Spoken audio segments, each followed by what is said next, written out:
ciertos cambios, pues como tal de las economías, tanto en la parte como tal de producción, como también en la parte como pues de valores de la sociedad, ¿no? Moral en cierta forma.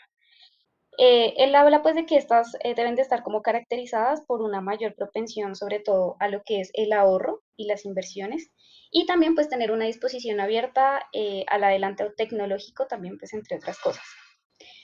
Él explica como tal el desarrollo del tránsito desde la sociedad tradicional, que viene siendo como la etapa en la que los países están pues en vía de desarrollo, hasta la etapa de calidad o pues la de consumo, que viene siendo como la etapa en que pues los países desarrollados se encontraban más o menos para la época de los años 60. Entonces, pues a continuación vamos a empezar exponiendo lo que son las etapas de este modelo. Como primera instancia, pues tenemos la parte de la sociedad tradicional, que básicamente pues consiste en que la economía se caracteriza por una actividad como de subsistencia, donde la totalidad de la producción más que todo está destinada como al consumo de los mismos productores, más que para el comercio. Este comercio pues en cierta forma es muy pequeño, tiende a ser como pues en una escala pues bastante baja y se desarrolla pues como a base de sistemas de intercambio de mercancías o lo que son también el modo de trueques. Básicamente pues es una sociedad donde la agricultura eh, es la industria más importante, ¿sí? Entonces se basa más como en la parte de la agricultura. También hay que tener en cuenta pues que tiende a como a existir una escasa cantidad de capital que se invierte y los productos determinados por los métodos tradicionales de producción, pues por la falta de los conocimientos técnicos que se tienen en esta primera etapa. La segunda etapa vienen siendo las condiciones previas al impulso inicial, donde pues el periodo de la transición durante el cual la sociedad tradicional adquiere como más aptitudes para aprovechar los resultados de la ciencia y lo que es la tecnología y para tender a neutralizar los rendimientos decrecientes. En esta etapa básicamente se constituye lo que es el Estado Nacional centralizado y eficaz, donde se adoptan instituciones modernas y se difunden las ideas y la voluntad como de un progreso. Igualmente, pues también se requieren cambios radicales en el aumento también de infraestructuras, en el incremento de la productividad y pues la expansión o el inicio como tal de un comercio. Bueno, entonces para la parte de la tercera etapa, si me permites la siguiente diapositiva, por favor. Consiste pues como tal en un impulso inicial o el llamado despegue. Se entiende básicamente pues como el crecimiento rápido de un grupo de sectores donde se aplican técnicas más industriales y estos sectores pues son los denominados sectores guía, que vienen siendo lo que son ferrocarriles, transformación de alimentos, la parte naval, militar y pues entre otros. Tiende como a caracterizarse por lo que es la tasa efectiva de ahorro e inversión tiende a aumentar del 5% más o menos como al 10% del ingreso nacional. El desarrollo tecnológico ya se empieza como a difundir un poco más y la industrialización pues se generaliza también. La economía pues empieza a explotar lo que son los recursos naturales e incorporan ya lo que son procedimientos de producción un poco más avanzados. Eso sería pues para la parte de la tercera etapa que viene siendo el despegue y la siguiente etapa que es la marcha hacia la madurez que llama Rostow, que es pues la cuarta. Eh, Básicamente pues él define esta etapa como un periodo en el que una sociedad viene aplicando como eficazmente todas las posibilidades de tecnología, pues también que va conjuntamente pues con los recursos, ¿no?, que tiene.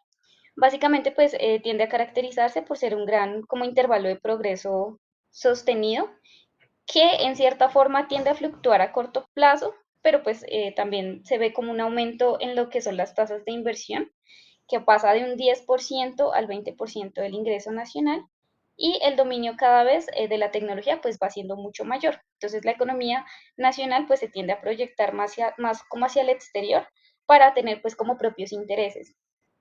Entonces, básicamente también se distingue esta etapa por el cambio como de la estructura de la fuerza de trabajo y ya se empieza como a desplazar lo que es el sector agrícola hacia el industrial. Por otro lado, pues está la quinta etapa y última pues que expone Rostow, y es que básicamente se llega como tal a una era de un alto consumo y pues de forma masiva. Entonces los sectores principales tienden a moverse como hacia o sea, lo que son los bienes, se tienden a mover como hacia servicios de consumo y surge lo que es un estado benefactor. Básicamente pues se tiende a hacer como primordial los temas de bienestar y seguridad social y pues tiende a haber también un incremento en las industrias productoras de bienes pues, de consumo en general, y el sector de servicios ya viene a convertirse como en el principal sector o el más dominante de la economía. Siguiente diapositiva, por favor. Entonces, acá pues vamos a hablar un poco como en general China, cómo de pronto se asocia un poco más como a estas etapas que ha venido teniendo. Entonces, pues primeramente tenemos que tener en cuenta que China pues viene siendo una economía altamente diversificada, dominada pues por los sectores manufacturero y agrícola, siempre ha sido así, teniendo en cuenta pues que China es el país más poblado del mundo y pues también tiene a ser uno de los mayores productores de consumidores de productos de la parte agrícola. Se tiende como a estimar que el sector agrícola tiende a emplear el 24.7% o esta pues digamos que fue la, como tal el dato que nos votó el Banco Mundial para el año 2020 y pues representó lo que fue aproximadamente un 7% del PIB, aunque en cierta forma solamente el 15% del suelo chino viene siendo como fructífero, pero pues son cifras que básicamente son importantes pues, para el país. Hay que tener también en cuenta pues que ellos pues son los principales como exportadores de tecnología en el mundo desde finales más o menos de los años 70. Ha seguido pues como tal una estrategia que ellos llaman tecnonacionalista, que viene siendo como tal la inversión en investigación y desarrollo, y de esta forma lo que logran es como reducir una dependencia de tecnologías de los demás países, pues de tecnologías extranjeras. La parte de la parte pues, de la industria tiende a contribuir aproximadamente lo que es el 39% del PIB del país y tiende a emplear lo que es el 28.2% de la población en el 2020, también pues según lo que nos arrojó el Banco Mundial. Pues básicamente el desarrollo económico de China ha consistido pues principalmente precisamente en el desarrollo de un sector manufacturero pues competitivo y orientado como hacia el exterior.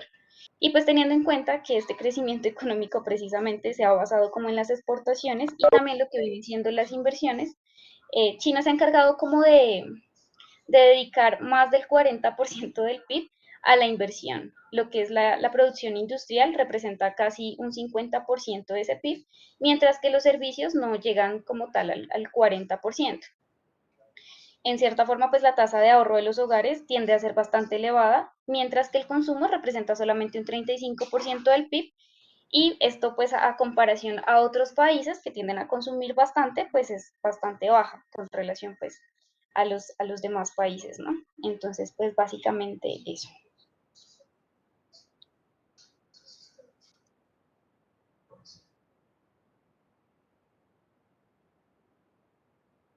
Bueno, como teoría de patrones y cambios estructural de 1970, es tratar el proceso interno de cambio estructural que debe atravesar un país en desarrollo para tener éxito y pues generar un tipo de cambio en su crecimiento económico. Nos encontramos con tres aspectos fundamentales, como lo es el modelo de dos sectores de Lewis, el cambio estructural y los patrones de cambio y desarrollo. En el modelo de dos sectores de Lewis consiste en ser aquel modelo dentro de una economía de desarrollo que explica el crecimiento de una economía entre dos sectores, industrial moderno y agrícola tradicional.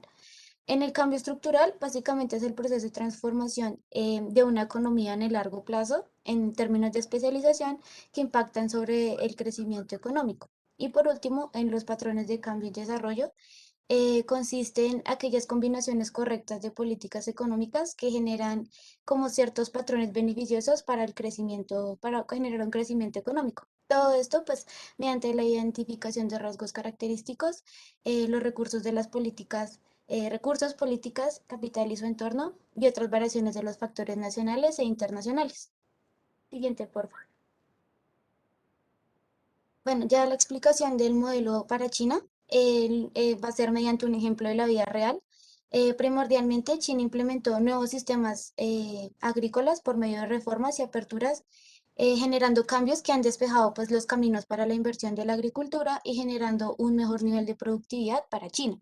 Un claro ejemplo para demostrar el paso de la agricultura tradicional a la industrialización moderna fue un cambio, fue por medio de una empresa de China llamada Yugo. Contextualizando un poco la información importante de la empresa, pues básicamente mediante el uso de la tecnología con procedimientos avanzados, llevaron a una presentación equilibrada de sabor rancio de café con el fin de transportar a Yunnan, que es el lugar donde se siembra y se produce el café, hacia los turistas.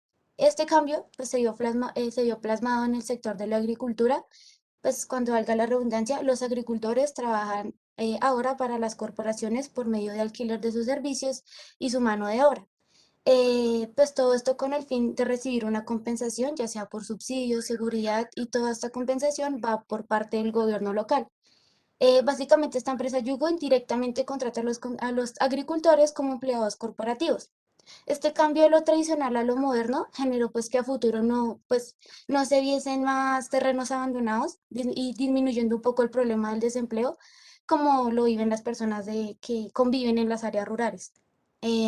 Por otro lado, pues el enfoque moderno se ve reflejado en que antes los agricultores se hacían cargo de todos los procedimientos, es decir, pues asumían los riesgos, los costes de producción, como su maquinaria, su mano de obra, y pues lo más importante, como es la venta de los propios productos.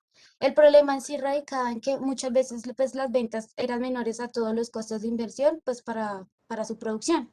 Por otro lado, este paso de la agricultura tradicional a lo industrial fue de gran apoyo pues, para los agricultores de las zonas rurales, ya que pues, mejoraron un poco su calidad de vida. Pues, sintetizando un poco el modelo, este se ve plasmado en que se beneficiaron los dos sectores, tanto la agricultura como el industrial, transfiriendo pues, su mano de obra excedente, en este caso, pues, la mano de obra de los cafeteros en el área agrícola, transfiriéndola al sector industrial, como es la empresa de Yugo. En el cambio estructural, China ha sido optimizada y mejorada pues con el consumo interno, que básicamente es su principal fuente de crecimiento económico. Este nuevo cambio estructural del café pues le ofreció tener como una nueva potencia para estrechar nuevos lazos comerciales entre China y el mundo, generando en sí una nueva oportunidad de comercio global. Y como último, como patrones de cambio, aquellos cambios políticos como las reformas y aperturas propuestas por China, en este caso, pues, como lo hablaba anteriormente, en reformas agrícolas, han transformado la idea de tener pues una mano de obra más productiva y un mayor crecimiento económico, como lo ha logrado hasta este momento China, que pues básicamente, como le decía mi compañera Jessica, ha ocupado el primer lugar en la producción del mundo agrícola.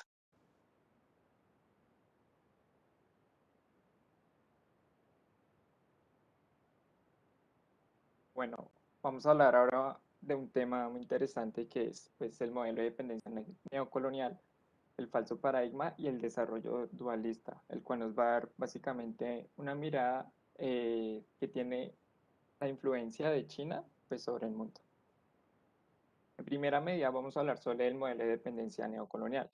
Recordemos un poco que básicamente en este modelo se evidencia la existencia o se habla de la existencia de un sistema capitalista internacional, el cual obstaculiza el desarrollo económico de los países, pues por la influencia de los países ricos sobre los países pobres.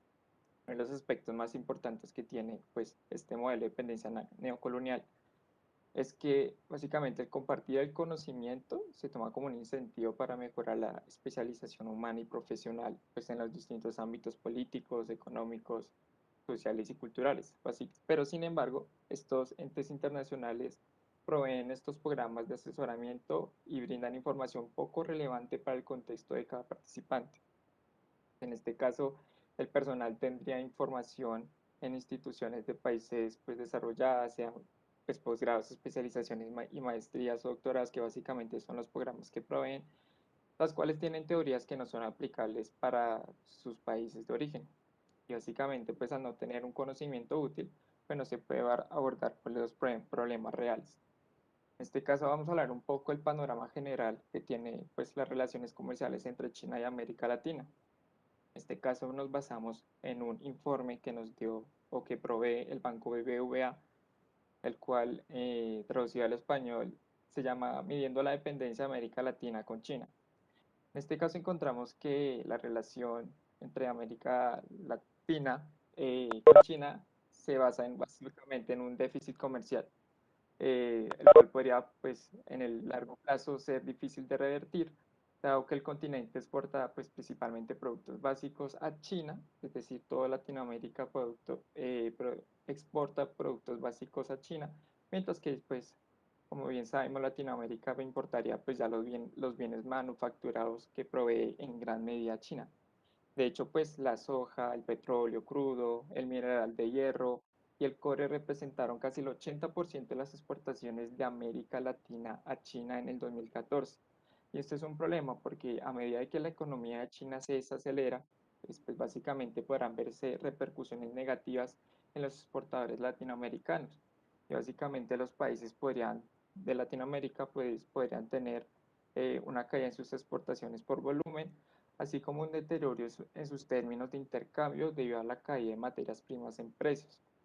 Este efecto podría explicar una gran dependencia que tiene Latinoamérica referente a sus exportaciones, ya que si la demanda de China varía, pues esto puede repercutir negativamente sobre China.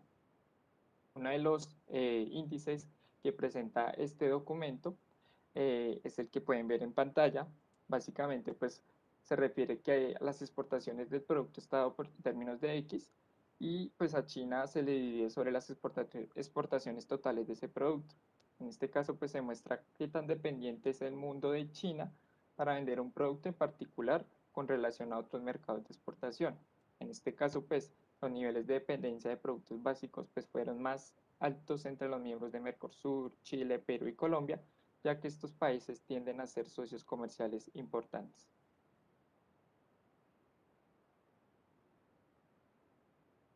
Y entonces, para hablar un poco sobre este problema que se puede llegar a tener, pues, ¿cuál sería la solución o la posible solución para disminuir esa dependencia comercial? Y básicamente es que para reequilibrar las relaciones comerciales con China, pues los países latinoamericanos deben empezar más allá de las materias primas, aprovechando pues su posición geográfica estratégica en el hemisferio occidental que tiene pues grandes cantidades de recursos naturales, también aprovechar que están cerca los mercados de consumo en los Estados Unidos, el cual pues podría ayudar a América Latina a diversificar aún más sus exportaciones, compensando su exposición a China. Esa sería una posible solución que nos expuso el documento de BBVA con respecto a esta problemática. Por otro lado, vamos a hablar un poco sobre el modelo del falso paradigma, básicamente el cual nos muestra un enfoque distinto a la dependencia internacional, la cual está enfocada en la crítica a las agencias de asistencia y a las organizaciones donantes de las multinacionales, por presuntos pues, asesoramientos incorrectos e inapropiados. Uno de los aspectos de este modelo pues, pueden ser las economías dominantes, las cuales explotan internacionalmente a las economías emergentes, basándose en un efecto involuntariamente pues, negligente.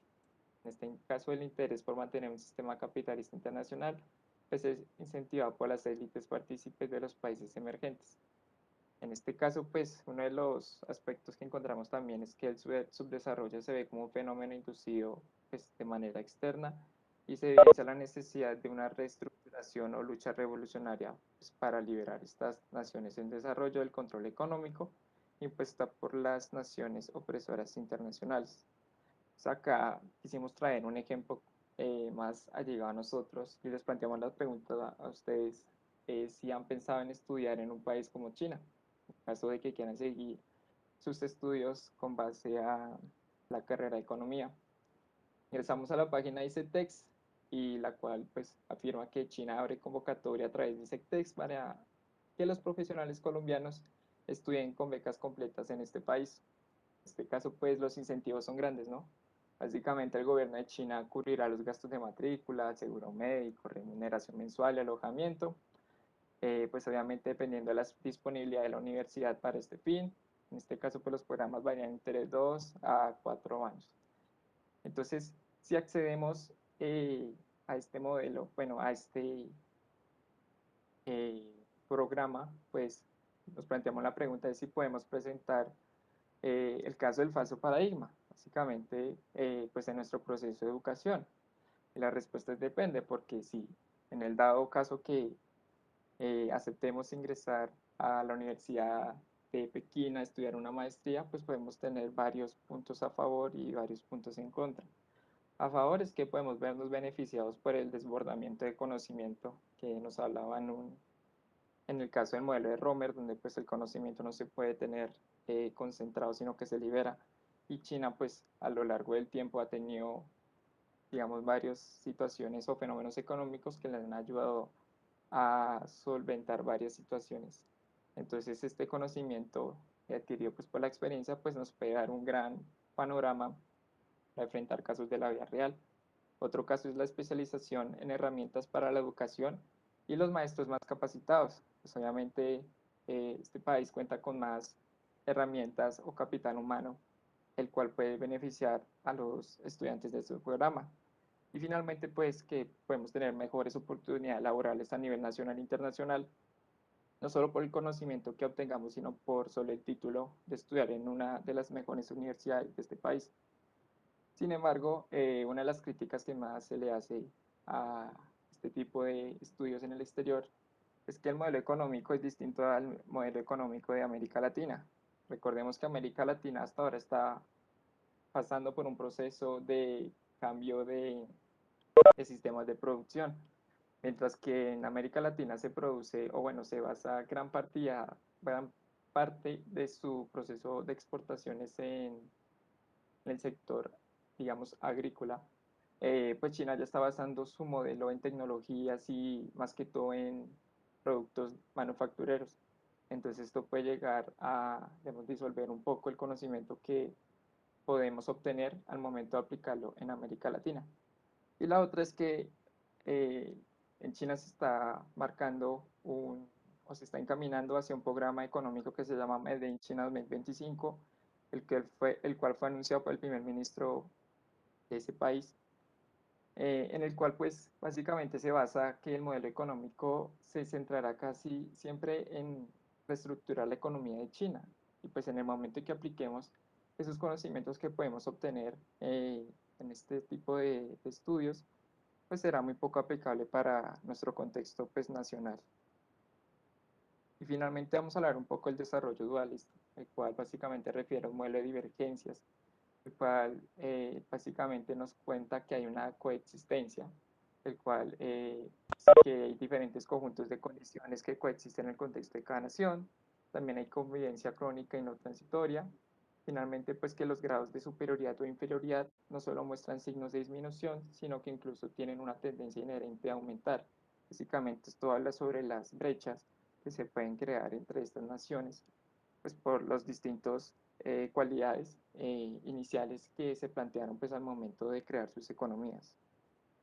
Acá vamos a hablar un poco de un versus que podría tener América Latina y China, en el cual pues obviamente resulta ganadora China porque pues tiene métodos de producciones modernos, también maneja una inversión extranjera y gran participación de las élites se encuentran en esa nación. De igual manera enfoca su producción en ámbitos vistos pues por la tercera y cuarta revolución industrial, la cual refiere pues a la informática y a la automatización y a los sistemas ciberfísicos. Por otro lado tenemos algunas desventajas de América Latina, y es que aún maneja métodos de producción tradicionales, también poseen una falta de personal educado y especializado. De igual manera, la mayoría de sus industrias importantes a nivel internacional pues pueden verse porque son industrias campesinas débiles y sin gran participación en el mercado pues, internacional. También enfocan su producción en ámbitos vistos por la primera y segunda revolución industrial, que es la mecanización, energía hidráulica y energía eléctrica. Y en Colombia, pues, la energía hidráulica, pues, no está muy bien eh, estructurada. Y también, pues, por la producción en masa y línea de montaje de electricidad. En este caso, pues, podemos ver un poco el panorama y la influencia que tiene China bajo estos modelos, en el cual, pues, América Latina trae una desventaja.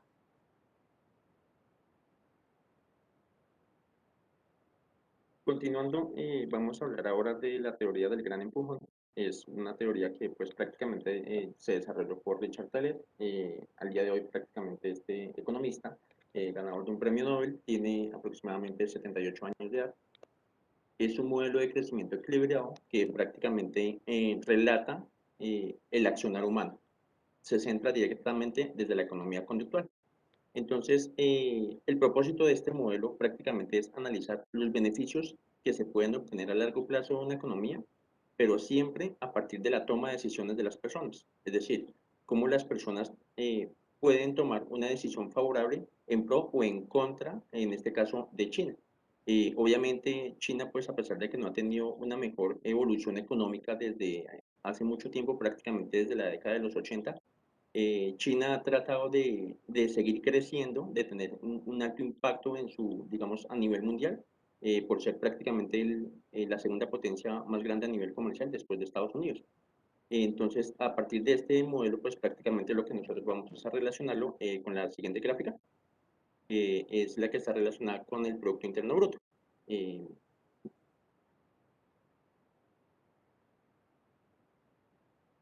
Pero entonces, básicamente para poder analizar el crecimiento de China a través de los años, se optó por elegir una base de datos del Banco Mundial, prácticamente desde 1986 hasta el 2020.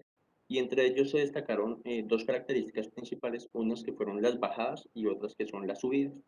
Y entre esas bajadas, pues obviamente es necesario relatarlas porque es a partir de allí donde se replantean nuevas decisiones o nuevas estrategias para que las personas opten por tomar mejores decisiones y logre ejercer una nueva subida, digamos, en el crecimiento económico de China.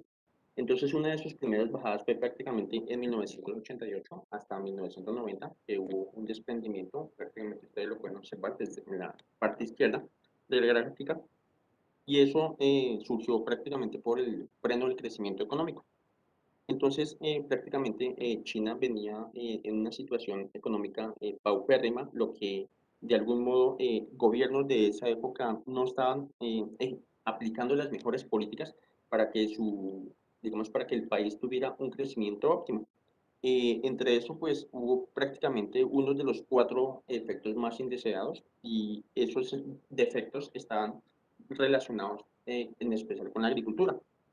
Y resulta que uno de los primeros efectos es el desequilibrio de la distribución de la renta, porque para esa época pues el gobierno por sus malas políticas y por no tomar, digamos, las buenas decisiones, aquí es donde aplica prácticamente la economía conductual, es que optaron por dar mejores beneficios al sector agricultura y al dar ese tipo de beneficios, entonces prácticamente hubo una discriminación hacia trabajadores de otros sectores y pues ello posibilitó una caída prácticamente desde 1988 hasta 1990.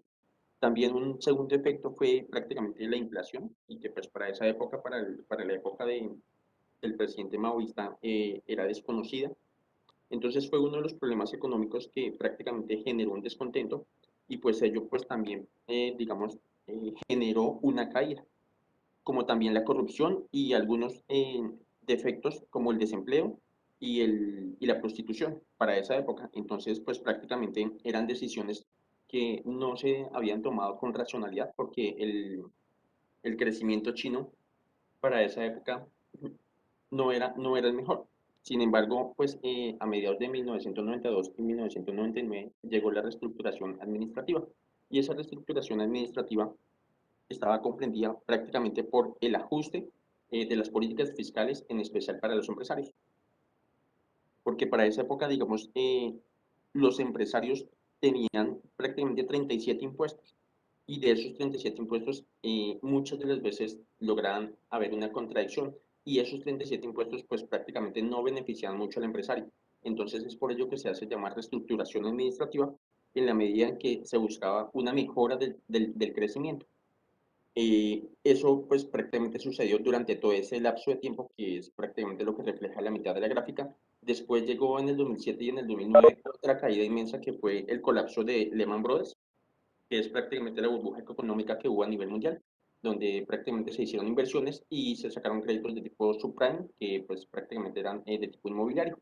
Entonces, pues esto también generó, digamos, una falsa expectativa y ello condujo a China a que tuviera un decrecimiento enorme durante todo su trayecto, a pesar de que había tenido pues un crecimiento más o menos entre 1999 y 2010. Entonces, prácticamente, pues las exportaciones se fueron para el piso, todo el sector comercial también disminuyó y pues ello posibilitó que prácticamente para el 2010 y para el 2020 pues se perdiera la confianza en el sistema financiero y también por parte de la pandemia. Y se pierde la confianza precisamente porque pues al haber una caída del sistema inmobiliario, entonces las personas ya no tenían la suficiente confianza, digamos, para volver a sacar créditos financieros o hacer proyectos de inversión dentro del mismo país chino, precisamente por el temor de que volviera a suceder otro colapso de esta magnitud. y más aún ahora con lo de la pandemia, prácticamente China o sus exportaciones, entonces pues ello actualmente hizo que prácticamente desde el modelo de la balanza comercial pues su balanza actualmente fuera deficitaria, porque precisamente hay, digamos, containers almacenados no están en movimiento en estos momentos por el comercio, están restringidos o están limitados. Son muy pocos los países que compran a este gigante asiático productos. Normalmente lo que ahora hace China es prácticamente más importar que exportar.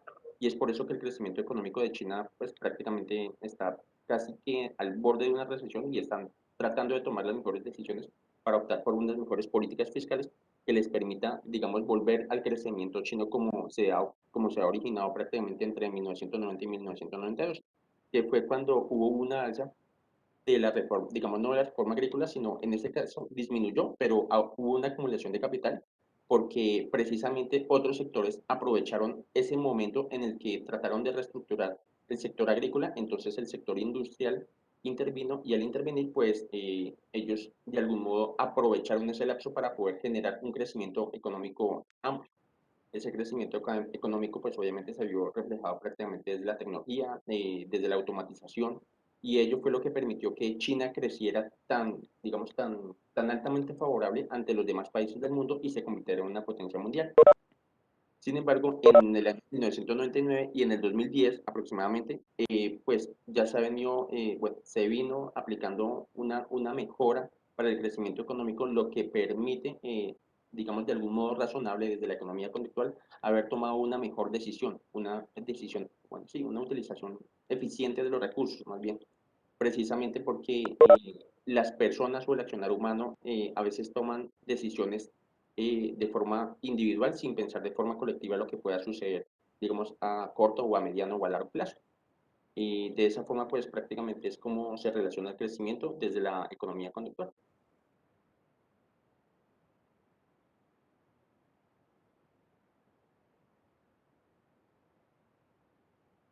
Bueno, damos paso a la teoría del crecimiento desequilibrado.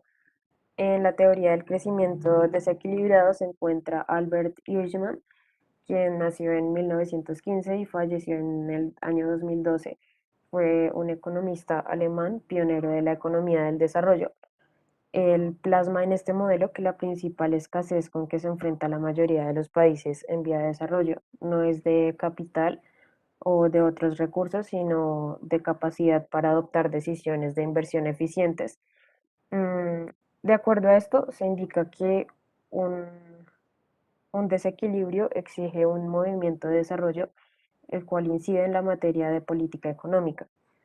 Mm, Se afirma que una buena forma de dinamizar el crecimiento consistía en favorecer la entrada de inversiones extranjeras en actividades manufactureras muy próximas al consumo final. Y bueno, en esta teoría vemos que el papel del Estado es tanto inducir como reparar los desequilibrios económicos.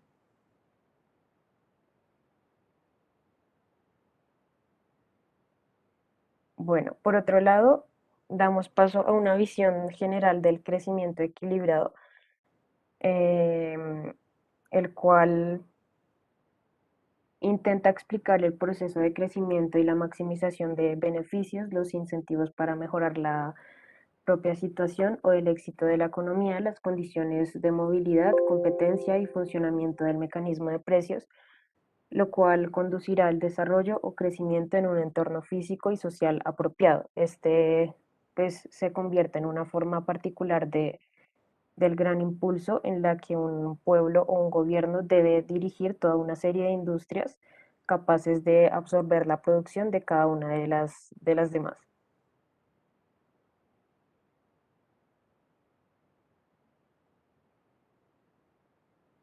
Bueno, ya em, vinculando estos modelos con el crecimiento de China, pues como bien sabemos es la única de las, bueno, sí, de las pocas economías que se mantienen en territorio positivo a pesar de la crisis sanitaria. Evidenciamos que tras la pandemia se presentó un desplome histórico del 6,8% en el primer trimestre del 2020 y escapó de la recesión, luego empezó a acelerar con un repunte del 3,2% en el segundo y del 4,9% en el tercero. Tanto es así que, pues bueno, ya se expande más rápido que antes del desastre, el cual desestabilizó la economía a nivel mundial.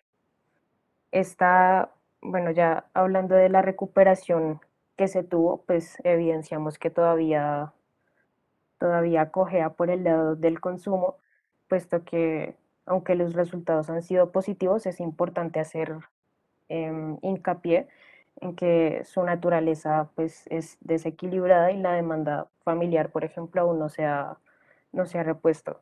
En años recientes, el gobierno ha apostado por reducir los riesgos fiscales, lo que ante esta crisis se ha traducido como una política de estímulos más conservadora que, por ejemplo, las de la Unión Europea, Estados Unidos o Japón.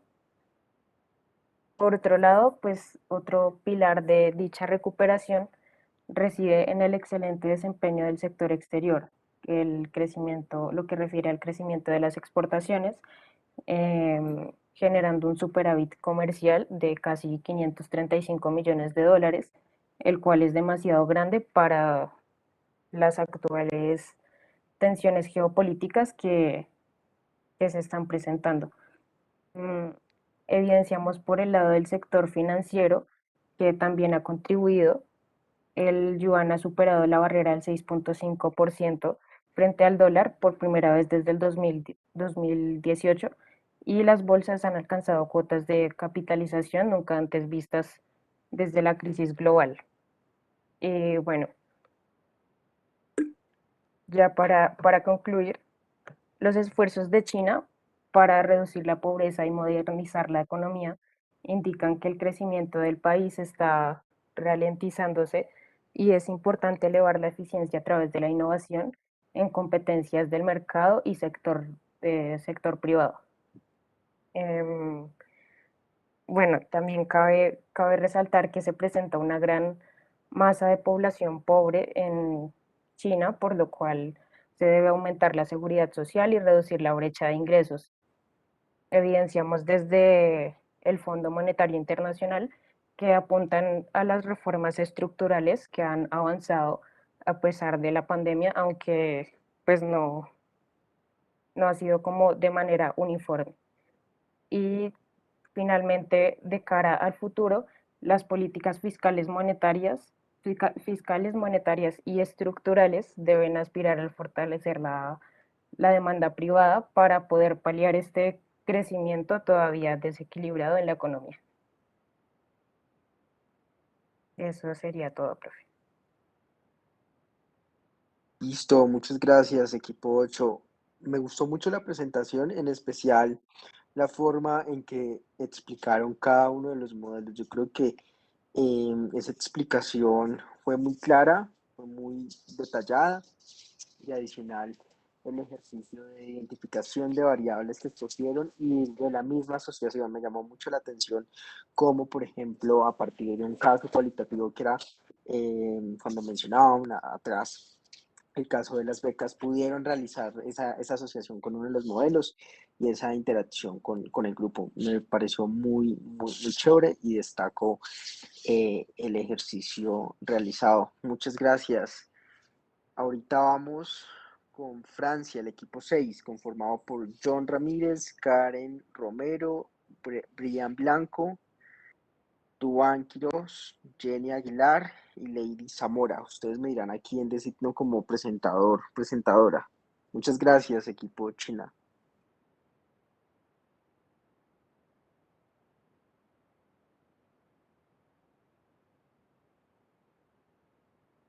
Equipo 6, Francia, ¿a quién designo como presentadora?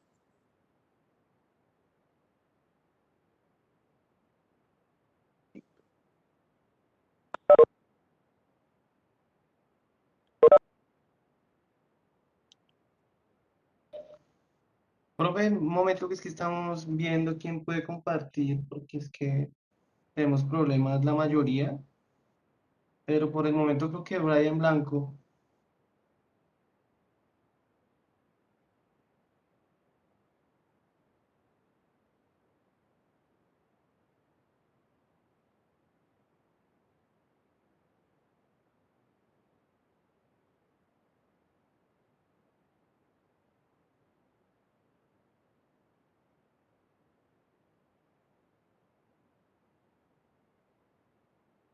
Listo, ya lo asigné como presentador.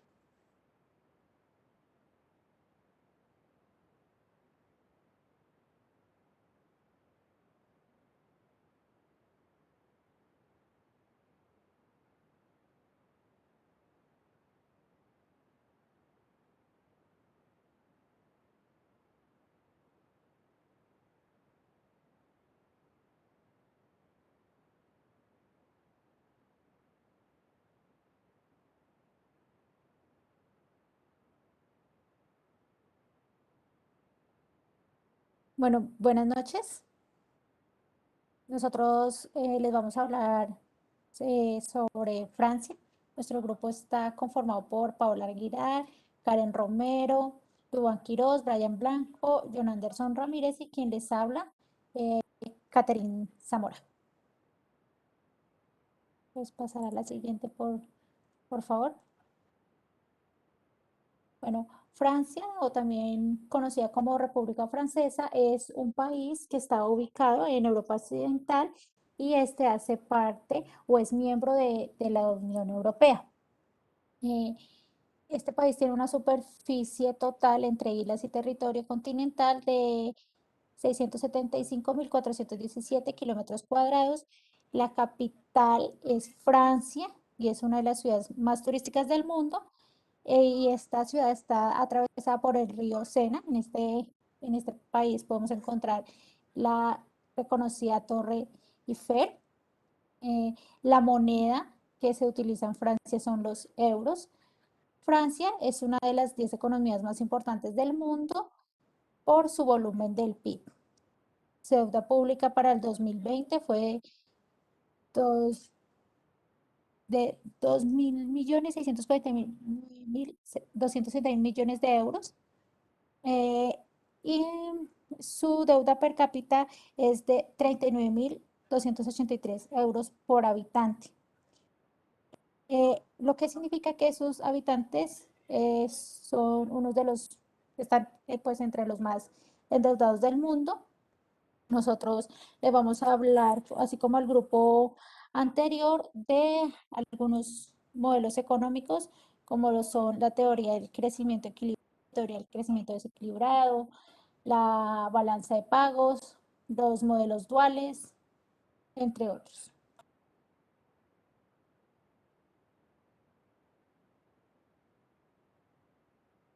Siguiente, porfa. Muy buenas noches.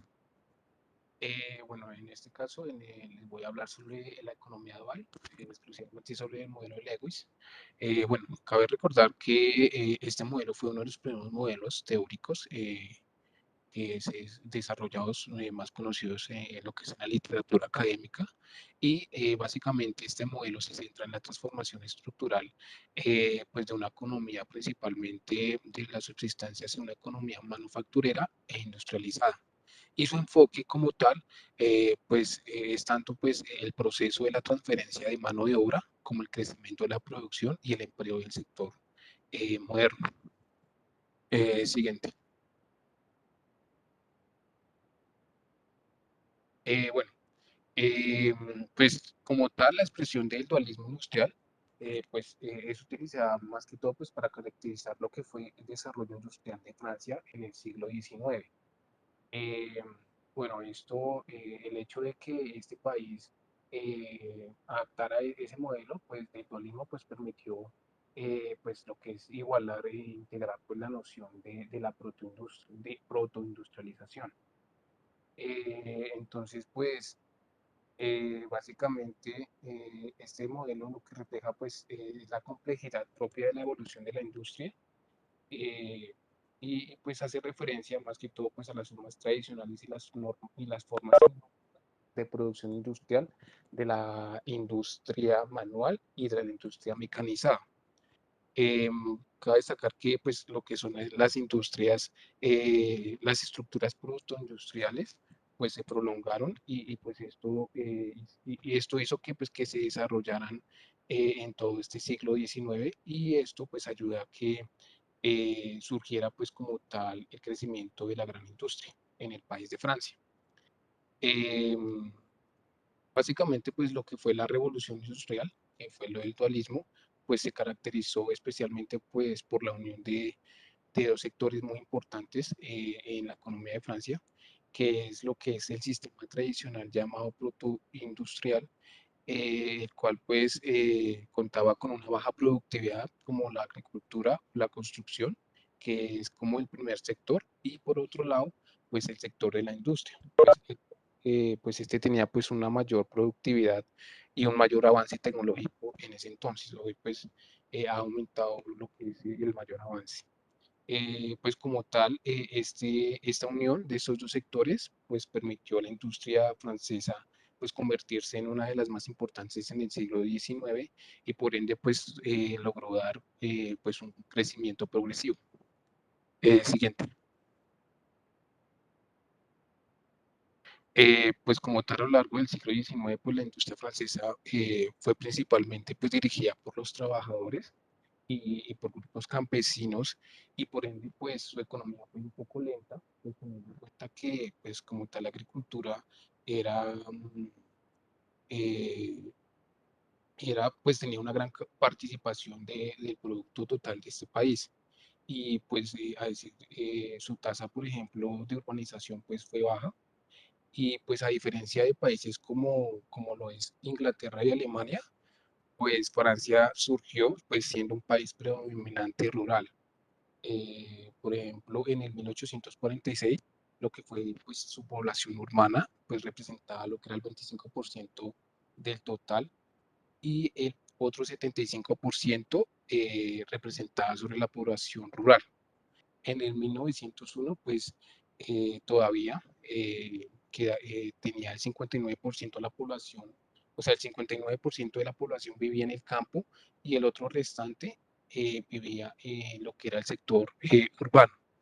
Esto pues debido a que hubo una revolución que atacó pues seriamente lo que fue el poderío del terrateniente en el campo y poniendo pues así la existencia de varios grupos campesinos. Eh, que tenían unas propiedades pequeñas de tierra y esto pues surgió como base pues para la transformación de numerosas aglomeraciones rurales de la población. Eh, bueno, también hasta finales del siglo XIX, pues el crecimiento económico francés pues tuvo un crecimiento considerable y pues fue destacable y pues se caracterizó por una tasa anual del 2,5%, que aunque pues siendo menor a comparación de países más desarrollados como lo son por ejemplo Alemania y Gran Bretaña, pues el crecimiento per cápita a nivel pues poblacional, pues fue equivalente a estos dos países que les nombré anteriormente. Eh, pues como tal, Francia ha logrado un crecimiento pues considerable gracias a que fue un sistema basado en una unión, pues lo que son los dos sectores que les hablé desde un principio y pues la unión de estos dos sectores pues fue un trabajo en conjunto y gracias a esto pues fue o sea, se implementaron un modelo económico y gracias a esto pues hubo un crecimiento. También cabe destacar que pues a finales del siglo XIX, eh, gracias pues al sistema económico dualista francés, el país entró en una desaceleración y por ende pues entró también una crisis de reinfraestructura del sistema productivo en Francia. Cabe señalar que la causa de esta crisis eh, fue dada por dos fenómenos, que es la crisis de precios generales y lo que es el agotamiento de las reservas de mano de obra para la producción protoindustrial. Como tal, pues la crisis de los precios fue la causa de la apertura económica y pues de la libre circulación de la producción, tanto primaria como secundaria, pues que caracterizó como tal al siglo XIX y pues la combinación de la entrada de productos primarios pues baratos en las colonias y las regiones y que competían pues con los franceses pues obviamente pues eh, los precios eran más económicos a los que pues tenía como tal los precios que tenía como tal el país. Entonces pues esto surgió también algunos problemas de la agricultura, también pues por las malas cosechas, pues como tal las plagas.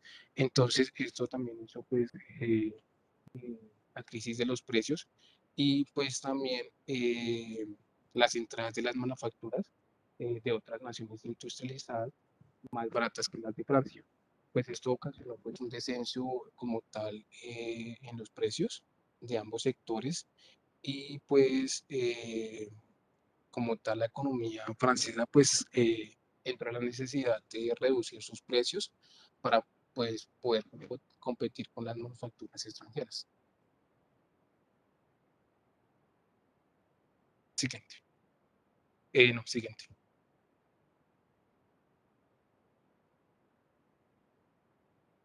Bueno, hablando un poco sobre el agotamiento de la mano de obra, se da pues durante el último cuarto del siglo, pues la forma jurídica de las empresas empezó a evolucionar sensiblemente y se enriqueció de esta manera, digamos, la tipología del capitalismo industrial francés. Digamos que aunque el agotamiento de las reservas de la mano de obra llegó en el punto en el que no solo la demanda de los nuevos trabajadores sobrepasaba el crecimiento demográfico, sino que además de varios años de contratación, se llegó al punto en el cual escaseaban la cantidad de desempleados que podrían suplir los empleados despedidos de la industria. Esto pues da una consecuencia de un crecimiento pues sostenido de la demanda laboral y da un estancamiento en la oferta de trabajadores. Pues de este modo pues se dio un aumento consecuente en el tema de los salarios y pues por ende el precio de la fuerza laboral de esta misma mano de obra se crea digamos que una especie de incentivo para que los trabajadores empiecen a no tener esas ganas de no seguir trabajando en las diferentes industrias. De este modo, pues digamos que el empresariado francés protoindustrial se encontró frente a una situación demasiado adversa con mayores costos, puesto que no tenía prácticamente establecidos costos fijos y pues menos ingresos por la necesidad de reducir sus productos, los precios de sus productos. Y pues en resumen de esto, pues se vio reducido su beneficio final, pues ya no teniendo las mismas ganancias que antes. Como consecuencia de de esta situación, el empresariado se vio obligado a tomar riesgos de inversión en maquinarias y tecnología superior que les permitiera alcanzar una mayor productividad y así desligarse de la necesidad de la mano de obra para una mayor producción, puesto que el precio de la mano de obra pues está aumentando significativamente y esto pues ante la falta ahora pues de la mano de obra en los sectores de producción moderna y la falta de mano de obra en la mano de obra desocupada, el traspaso se dio pues mediante la diferencia de salarios, siendo estos mayores que el sector fabril. Como consecuencia de esta crisis y los motivos anteriormente mencionados, comenzó un ritmo de inversión en la maquinaria y técnicas de producción nunca antes vistos en la historia francesa.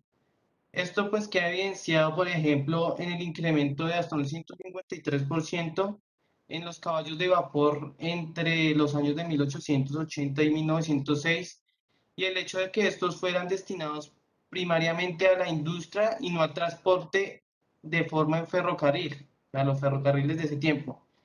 Y pues en el derrumbe de varios núcleos protoindustriales, la continuación de la ausencia del desempleo en los niveles anteriores de la crisis acentúa considerablemente el tema de la inversión en los empresarios.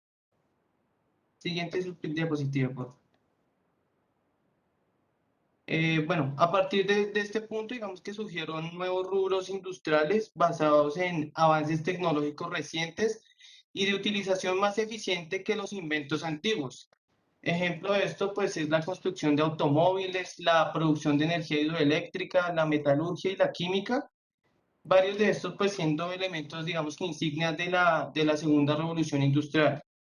La recuperación de la crisis puede, digamos que situarse en los primeros años de la década de 1910, que aunque en ese momento había claros síntomas económicos que ya se habían anunciado desde hace casi varios años atrás, fue en este periodo en el cual la industria francesa empezó a aumentar sus tasas de crecimiento y fue justamente en esta década de 1910 cuando este crecimiento se propagó en toda la industria. Este nuevo despegue pues le otorgó a Francia una importancia en la actividad industrial dentro de la balanza de pagos y de este modo pues ayudando a equilibrar. Siguiendo a lo anterior, pues una industria tradicional diversificada, pero dispersa en calidad, crece en Francia con un elevado valor añadido, con un elevado peso en el comercio exterior francés. De esto, pues una pequeña dimensión de las empresas vieron una oportunidad de escasez, como por ejemplo en el carbón, donde pues no se encontraba de gran calidad y de fácil extracción. Y de este modo, pues Francia empezó a importar carbón y consumía en menor cantidad que países como lo son Alemania, Bélgica y Gran Bretaña. También, pues, el uso de la energía hidráulica contribuye al mantenimiento de la dispersión de la industria en la pequeña dimensión, pues, de la empresa francesa.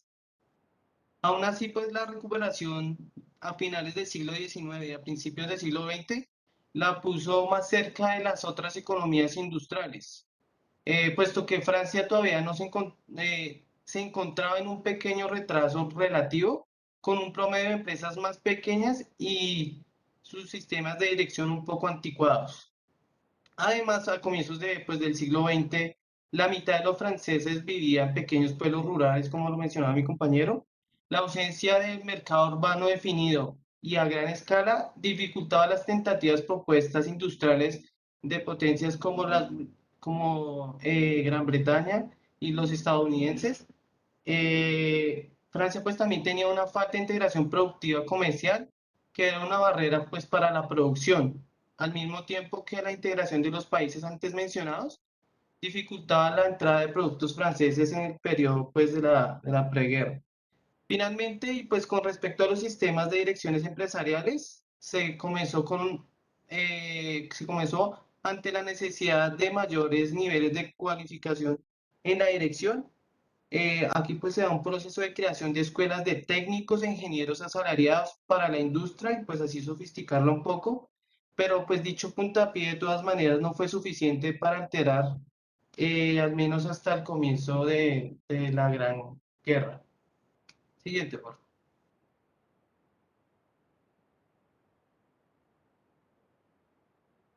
Buenas noches. Para el crecimiento equilibrado, en uno de sus aspectos, la teoría resalta la necesidad de que las diferentes partes de una economía en trance de desarrollo se mantengan todas en armonía para evitar dificultades por parte de la oferta.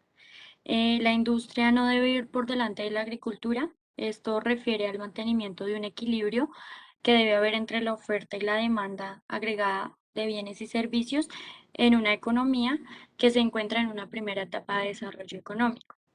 Em, en el sentido técnico general, el crecimiento equilibrado puede referirse al equilibrio entre las ambiciones y los recursos disponibles para satisfacerlas, o más concretamente al equilibrio entre el ahorro y la inversión prevista. La inversión es equilibrada si se ajusta a los recursos disponibles y en ese sentido puede efectuarse sin inflación o al menos solamente en ese grado de inflación que sirve como una función útil. La siguiente, por favor. Por esta razón, en esta teoría ha sido ahora anexada la teoría del gran impulso. Un gran impulso podría evidentemente ser el resultado de uno o unos pocos grandes proyectos o de un gran número de proyectos de distintos tamaños que se ensamblan mutuamente. Es como, es como puede deducirse a la última alternativa de la teoría del gran impulso, a la que se refiere el crecimiento equilibrado. Los servicios básicos de transporte, energía, abastecimiento de agua, etc. El llamado capital social básico deben ser ofrecidos en volúmenes adecuados para ayudar a apoyar y estimular el crecimiento de la industria. Es un modelo que explica la presencia de fallas del mercado que requiere un esfuerzo concentrado en toda la economía para iniciar un proceso de desarrollo económico acelerado. Siguiente, por favor. Los supuestos de este modelo es que el primero es que para que se cumpla el modelo debe haber varios proyectos de inversión de industrias diferentes con el objetivo de garantizar un aumento en los retornos a escala. La existencia de complementariedad entre los sectores económicos, crear políticas que estén coordinadas con otros elementos para asegurar la industrialización, teniendo en cuenta proyectos de inversión, promoción de exportaciones, capacidad de fuerza de trabajo, inversión en infraestructura y diseño institucional. La siguiente, por favor. Analizaremos si para Francia aplica o no este modelo. Entonces, primero, pues, miraremos el PIB. En la gráfica podemos observar más o menos, digamos, en 1960 y 1974, uno de los mayores periodos de expansión económica del último siglo. Francia en su momento creció un 5,58% en su PIB. Los 24 años siguientes, más o menos hasta el 2007, estuvieron marcados por una notable estabilidad y crecimiento económico. Durante este periodo, Francia crecía cada año un 2,16%. Pero desde el 2018, debido a la recesión económica, esto bajó. La situación actual de la economía francesa es que Francia, bueno, no es inmune a los efectos de la aceleración económica mundial.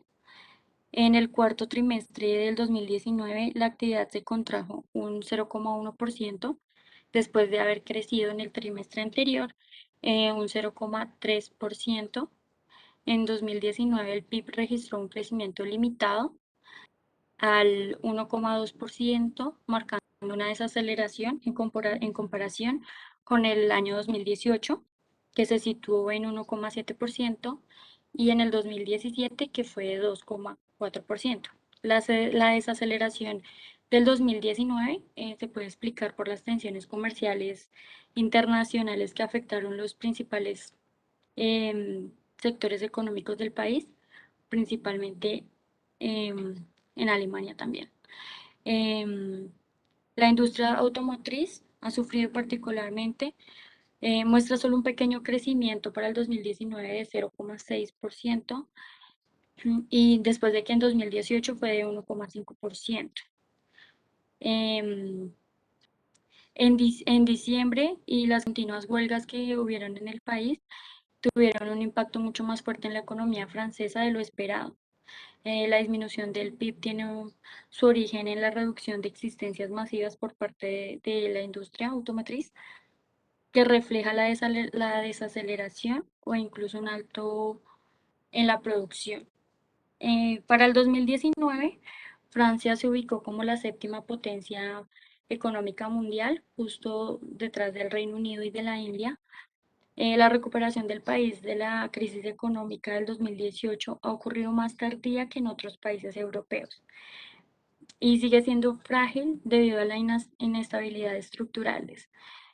Durante el 2020 los resultados bajaron en menos 9,8%, mientras que su actividad económica bajó más en ese semestre. Siguiente, por favor.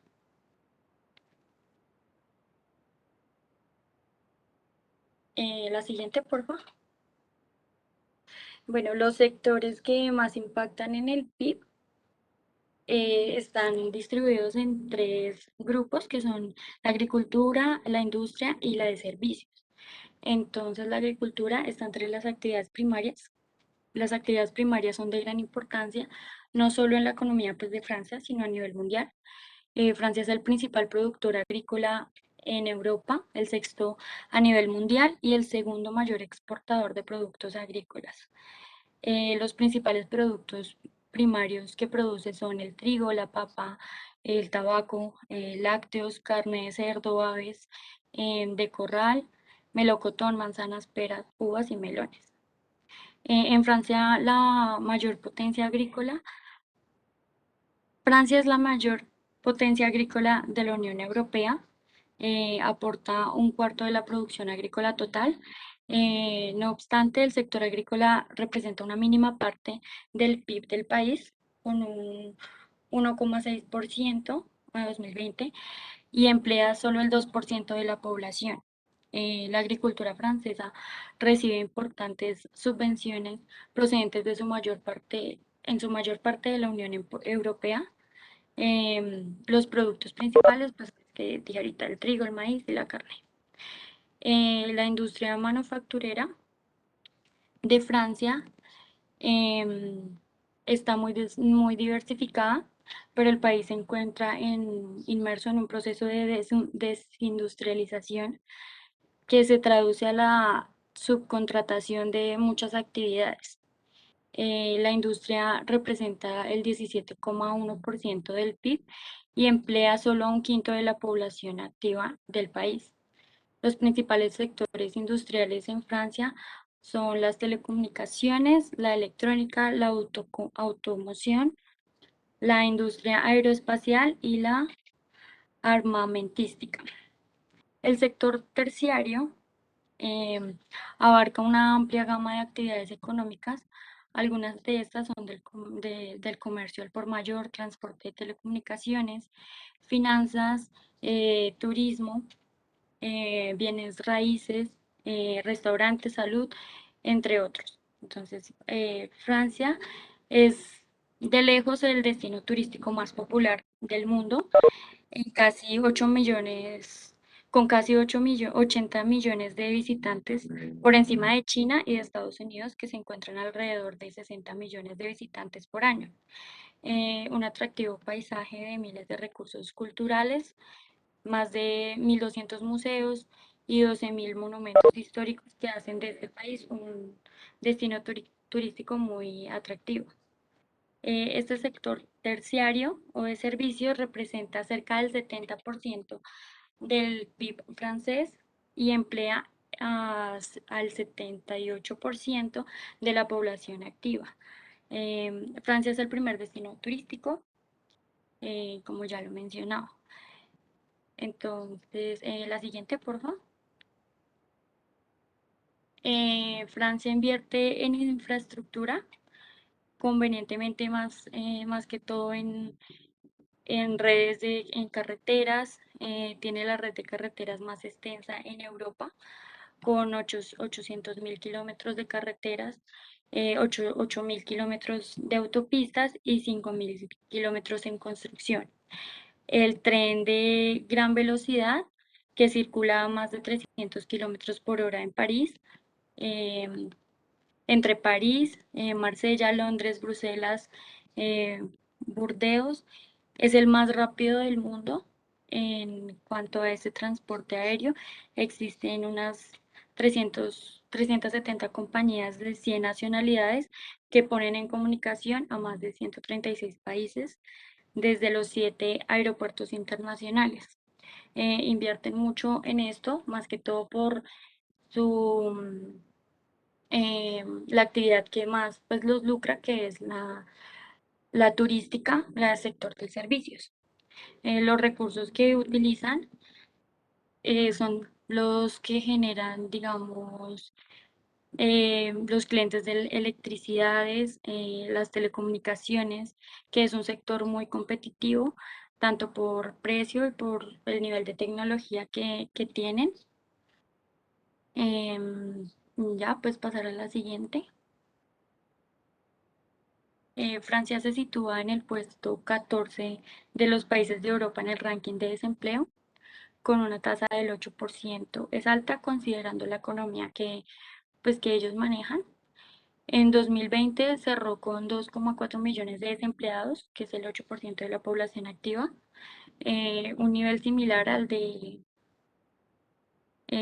2019, aunque la pandemia los afectó en gran parte por el cierre de toda su zona turística. Entonces pues el desempleo en los últimos trimestres aumentó con respecto a los que venía manejando el 2019 en 2020, pero al finales del 2020 ya empezó a registrarse mayor empleo y quedó similar a los del 2019.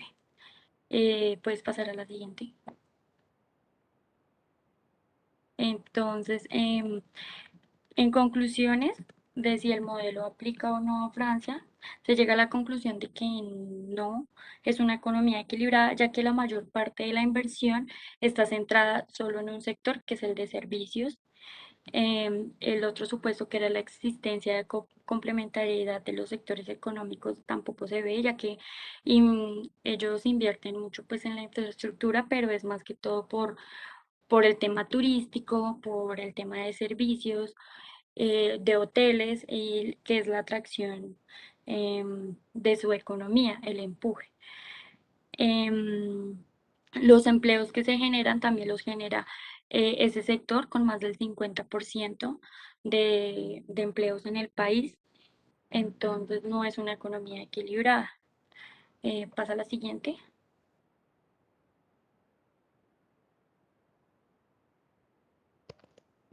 Bueno, pues según acá la teoría del crecimiento desequilibrado, pues es el desarrollo económico donde una región puede tener efectos negativos si se encuentra la de grandes aglomeraciones industriales. Pues esto puede afectar a algunos sectores porque pues se pueden encontrar estancados y no van a crecer de forma similar a los otros. Pues estos sectores son específicos, donde algunos estarán, como le dije, creciendo a un ritmo rápido, mientras que otros sectores pues van a tener menor crecimiento. Siguiente, por favor. Bueno, acá vemos la gráfica de participación de las actividades económicas en el PIB de Francia. Entonces vemos que esta gráfica es del año 2010. Entonces, en este año el PIB creció 1.5%. El sector de servicios financieros y actividades de negocio fue el que más aportó en este indicador, con una participación del 34.1%. Le sigue otros servicios con un 27%. Sigue comercio, transporte y comunicaciones con un 19.2%. Industria con un 12.5%, construcción con un 6.5%, y agricultura, pesca y silvicultura con 1.8%. Como podemos ver, pues a partir de estos datos se puede decir que Francia tiene un crecimiento desequilibrado, ya que algunos sectores crecen más rápidos que otros y pues gracias al desarrollo de actividades con más capacidad, pues pueden estimular a otras actividades. Y hoy en día Francia es una potencia mundial. Siguiente, por favor. Bueno, ahora vamos a hablar del crecimiento restringido por la balanza de pagos del país Francia. Como sabemos, este modelo económico fue creado por dos economistas que son Paul Krugman y Anthony Hill. Bueno, como vemos aquí en esta diapositiva, la gráfica nos indica desde el año 1994 hasta el año 2020 está el reporte de la balanza de Francia, y para el 2020 Francia registró un déficit en su balanza de 81.232 millones de euros. Esto corresponde a un 3,59% de su PIB, que fue pues, registrado en el 2019. La variación pues, de esta balanza se debió al descenso de las importaciones y de las exportaciones que se presentaron en los últimos años. También la gráfica nos indica que Francia no ha estado, digamos, como tan equilibrado en los últimos años. Por favor, me colaboran con la siguiente diapositiva. En este momento estamos viendo las importaciones de Francia. Ahí están registrados los últimos años, los últimos 20 años. Y para el 2020 las importaciones cayeron en un 13,3% con respecto al 2019. Las compras de Francia en el exterior representan el 22,13% de su PIB. Y Francia es uno de los países con mayor volumen de importaciones en el ranking mundial de, de los, de los países. Siguiente, porfa. Aquí vemos las exportaciones. De las exportaciones podemos indicar que cayeron para el año 2020 en un 16,22% con respecto al año 2019. Las ventas al exterior para Francia representan el 18,54% de su PIB. Es un bajo porcentaje comparado pues con otros países. Y Francia se sitúa en el puesto 108 de los 191 países del ranking de exportaciones con respecto al PIB. Por favor, la siguiente diapositiva.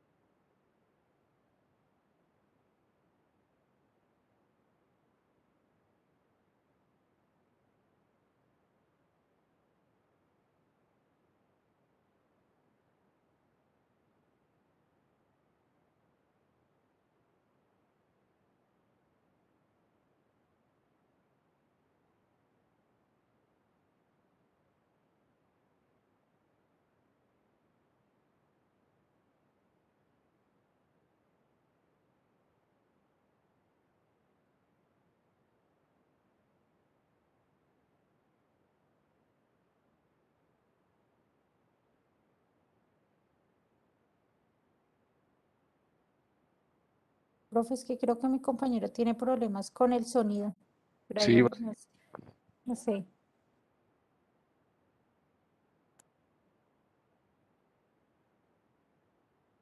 No sé si es que presenta y se le va se le quita el sonido al computador. ¿Y alguien puede liderar esas diapositivas?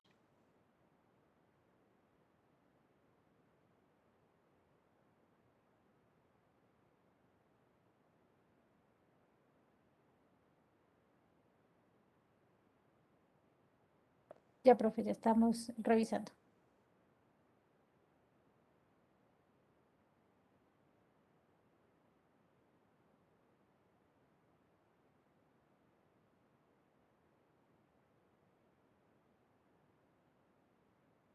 Profe, ¿me puede por favor cambiar a mí para yo compartir porque Brian habla y no le escuchamos? Listo, ya.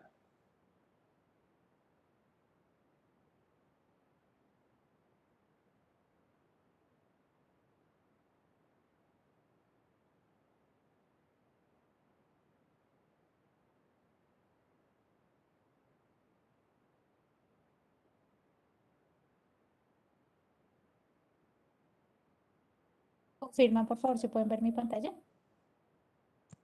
sí, ahí se Sí, ve La hola. podemos.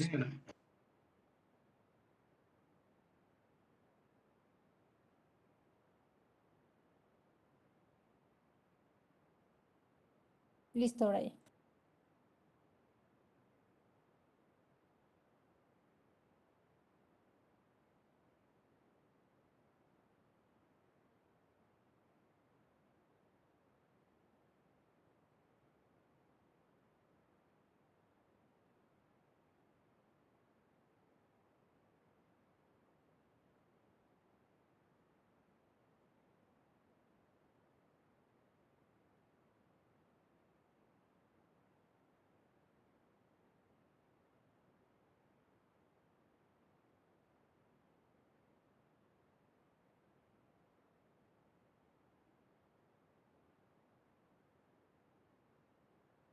Parece que algo le pasa al computador de Brian, profe.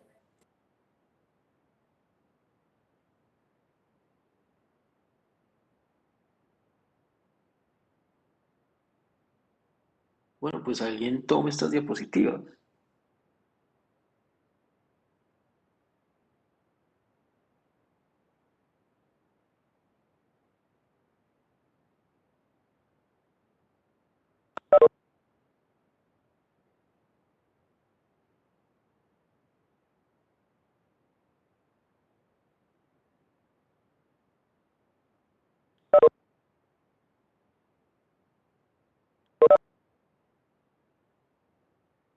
¿Listo? ¿Me escuchan? Sí, Brian. Sí, Gracias, qué pena con ustedes por el problema. ¿Será que puedes ampliar un poquito más la presentación? Bueno, voy a hablar de la teoría de Michael Porter. Para ampliarla, en la parte superior derecha, y donde dice presentar, eso ahí, perfecto. Entonces, aquí están algunos datos relevantes del autor. Eh, por favor, la siguiente. Entonces, no, anterior, por favor. Entonces, para esta teoría, pues nos aparece muy reiterada la palabra de ventaja competitiva.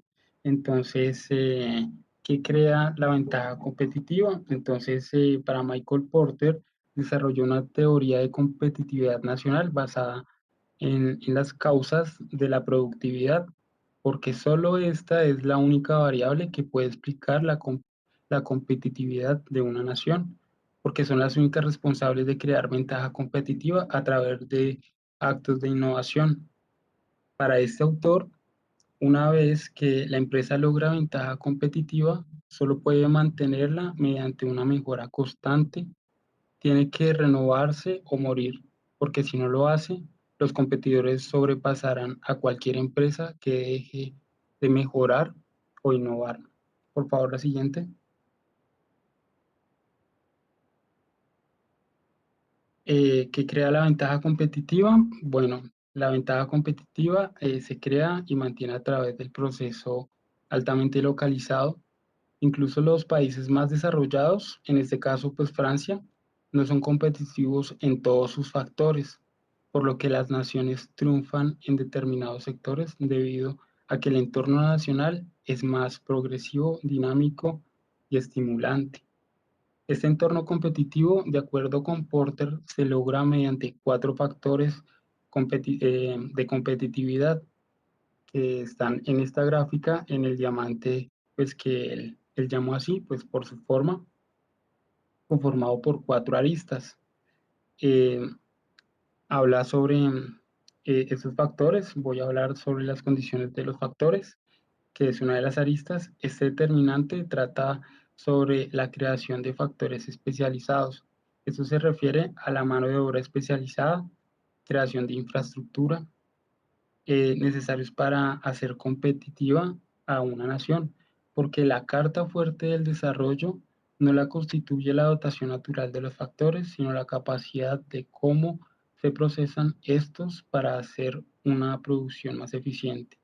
Contrariamente a lo que se piensa, el disponer de una vasta mano de obra no representa ninguna ventaja, porque se necesita mano de obra especializada en temas específicos sobre las necesidades particulares de las empresas, así como contar con centros de investigación especializados para la innovación en la generación de desarrollos, asimismo aplicación del conocimiento y ciencia y tecnología, ya que esos factores son más escasos y más difíciles de asimilar por los competidores nacionales y extranjeros, y se requiere una inversión sostenible para crearlos. Eh, Otra arista serían las condiciones de la demanda. Se puede pensar que la globalización ha disminuido la importación de la demanda interna, que la competencia internacional y la demanda externa, esto no es del todo cierto, porque Porter, eh, para Porter, la composición del carácter del mercado interior suele tener un efecto desproporcionado sobre el modelo en que las empresas perciben, interpretan y responden a las necesidades de los compradores. Las empresas piensan en la producción crezca del mercado observado, es decir, las condiciones de la demanda interior ayudan a crear la ventaja competitiva cuando un segmento determinado del sector es mayor o más visible en el mercado interior que en los mercados extranjeros. Si los consumidores de una economía son exigentes y están bien informados, la presión que ejercen sobre la empresa será mayor y las obligará a mejorar constantemente su competitividad.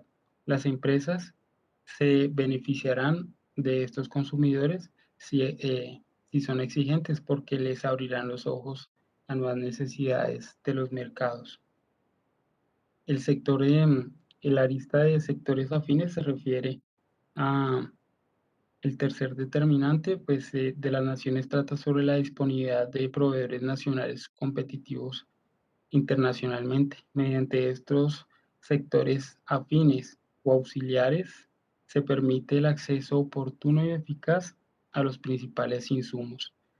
La proximidad especial entre proveedores y usuarios finales facilitan el intercambio que tiene la oportunidad de influir en los esfuerzos técnicos de sus proveedores y puede servir y dar lugar de ensayo para elaborar eh, investigación y desarrollo. Acelerando el ritmo de innovación, las empresas se beneficiarán al máximo cuando los proveedores son a su vez competidores a nivel mundial. La arista que hace referencia a la estrategia y estructuras y rivalidad de las empresas dice que las condiciones nacionales influyen fuertemente en el modo en que se crean, organizan y gestionan las empresas, así como la competencia interna. Ningún sistema de gestión es universalmente apropiado. Estos sistemas son apropiados en diferentes contextos nacionales. Puede que el sistema de gestión en algunos países sea muy exitoso, pero este solo es apropiado en determinada industria y en un determinado tamaño, estructura y jerarquía, pero no es apropiado en las empresas familiares de otro sector, que con consecuencia de su estructura familiar son poco organizadas. Por otro lado, la competencia entre rivales nacionales estimula la creación y mejora de las ventajas competitivas, pues impulsa a la empresa a innovar y mejorar. Esta competencia entre empresas obliga a reducir los costos, mejorar la calidad de los productos, así como las nuevas variedades y diversificación de productos. Cada factor forma parte del diamante y afecta a los ingredientes esenciales para lograr un éxito internacional, pero debe tenerse en cuenta que cada uno de esos factores son independientes unos de otros, trabajan como un sistema, se relacionan con al menos algún otro componente y se refuerzan. Por ejemplo, los compradores más exigentes no generarán con sus demandas productos avanzados o a menos que la calidad de los recursos humanos permita a las empresas satisfacer las necesidades de estos compradores. La interacción de los determinantes del diamante crea una situación que promueve la información de cúmulo de sectores competitivos. Por lo tanto, la estructura del diamante es una herramienta útil para entender cómo y dónde se desarrollan las empresas competitivas a nivel internacional. En este caso, pues para Francia, ya que Francia en la actualidad cuenta con varios sistemas que aplican este modelo teórico de Michael Porter. Siguiente, por favor.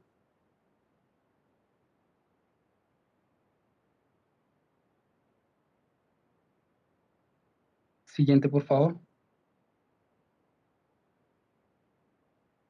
En este caso, pues voy a hablar de un concepto que toma importancia a partir de la exposición hecha por Michael Porter. Sin embargo, pues las bases teóricas del planteamiento de los clústeres de encadenamiento productivo se hallan en diferentes teorías, como en la teoría de la localización de Chrysler en 1935, la teoría de los distritos industriales de Weber de 1909, la teoría de polos industriales de Perroux en 1955, la teoría de encadenamiento hacia adelante y hacia atrás de Hirschman en 1981, la teoría de las industrias internas y externas por Marshall. Los clústeres pueden incluir compañías de productos finales y servicios, proveedores de insumos, componentes, máquinas y servicios especializados, instituciones financieras, empresas e industrias conexas. eh, Creo que, por favor, atrás, creo que te pasaste una diapositiva, claro. Debo, pues, indicar qué son los clústeres. Los clústeres son concentraciones geográficas de empresas e instituciones interconectadas que actúan en determinado campo, agrupan a una amplia gama de industrias y otras entidades relacionadas que son importantes para competir.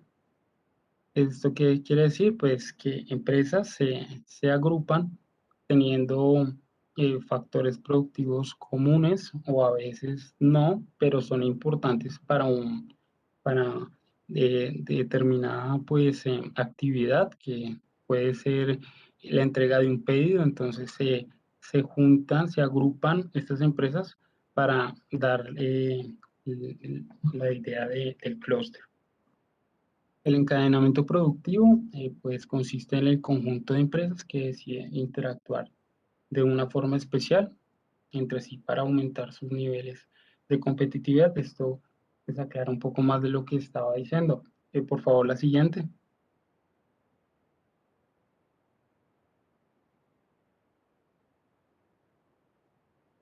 Por favor, la siguiente.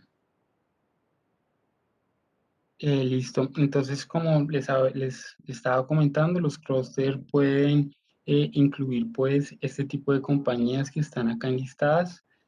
También puede contar con, y son importantes, las instituciones gubernamentales, eh, las, la- el- las, las instituciones educativas, las empresas que tengan pues conexión con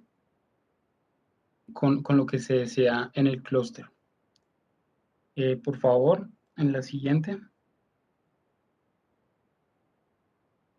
Eh, Acá pues se pone un ejemplo de un clúster en el sector farmacéutico en Francia, donde pues aquí indica la noticia que se asocian empresas sanitarias pues para organizar y se acaba de firmar pues un acuerdo allí, indican en esta noticia, el objetivo declarado es anticipar mejor, perdón, el objetivo declarado es anticipar mejor las profesiones del mañana para hacer frente a a los retos del sector. Se busca mejorar la mano de obra, se necesita pues para que sea un clúster eh, productivo, debe tener pues contar con mano de obra calificada. En este caso pues buscan reforzar la fuerza de capital de, este, de estas farmacéuticas en Francia. Por favor, el siguiente. Aquí hay algunas pues, empresas que están activas y funcionan con clúster en Francia. Entonces, en palabras de Porter, las naciones no alcanzan el éxito en sentido aislado, sino en agrupamiento de sectores conectados por medio de relaciones verticales y horizontales.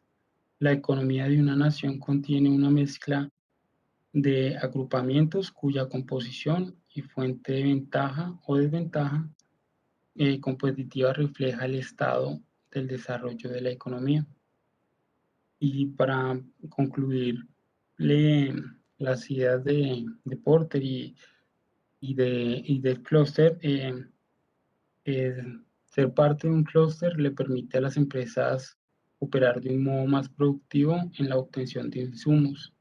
El acceso a la información, la tecnología y las instituciones necesarias, la coordinación con las compañías relacionadas y en la forma de encarar y medir las mejoras. En este sentido, los clústeres ayudan a mejorar la competitividad de las empresas que forman parte del mismo y a través de las externalidades que se generan que estos pueden provocar en el desarrollo a las regiones a largo plazo. Listo. Gracias.